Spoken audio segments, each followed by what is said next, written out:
சில காரியங்களுக்காக மட்டும்தான் ஜெபிக்க வேண்டும் என்று அநேகர் நினைக்கிறார்கள். அப்படி அல்ல. நாம் எல்லா காரியங்களுக்காகவும் கடவுளிடம் ஜெபிக்க வேண்டும். ஸ்டோன்வால் என்பவர், நான் கடிதம் எழுதும்போது தேவன் அதனோடு போக வேண்டும் என்று ஜெபிப்பேன், ஒருவரிடம் உரையாடும்போது அதை கர்த்தர் ஆசீர்வதிக்க வேண்டும் என்று ஜெபிப்பேன் என்று கூறியிருக்கிறார். நீங்களும் சிறிய காரியமோ பெரிய காரியமோ ஜெபத்தில் கர்த்தரிடத்தில் கொண்டு செல்லுங்கள். பிஸ்ஸர் என்ற தேவ மனிதர் லண்டன் சிறையிலிருந்து சிரச்சேதம் செய்யும்படி கொண்டு போகப்பட்டார்.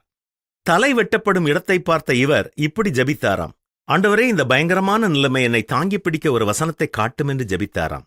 அவர் தன் புதிய ஏற்பாட்டை திறந்தபொழுது தேவன் அவருக்கு கொடுத்த வார்த்தை, ஆனாலும் நான் தனித்திரேன் என்பது.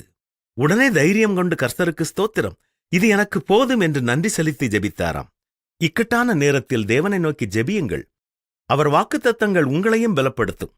சார்லஸ் கேரட் என்ற தேவ ஊழியர் ஒரு கூட்டத்தில் பேசிக் கொண்டிருக்கும் பொழுது தேவனுடைய பிள்ளைகளுக்கு வரும் உபத்திரங்களை பற்றி கூறினார். அநேக விசுவாசிகளுக்கு முன்னேயும் பின்னேயும் இடப்புறத்திலும் வலப்புறத்திலும் உபத்திரங்கள் சூழ்ந்துவிடும் என்றார். அப்பொழுது அந்த கூட்டத்திலிருந்து ஒரு முதியவர் எழும்பி, கர்த்தருக்கு ஸ்தோத்திரம், உயரே எப்பொழுதும் திறந்தே இருக்கிறது என்று கூறினாராம். ஆம் நண்பர்களே, எப்பக்கமும் உங்களுக்கு வாசல் அடைபட்டு விட்டதா? உயரே எப்பொழுதும் திறந்தே இருக்கிறது. உன்னதமான தேவனை நோக்கி ஜெபியுங்கள்.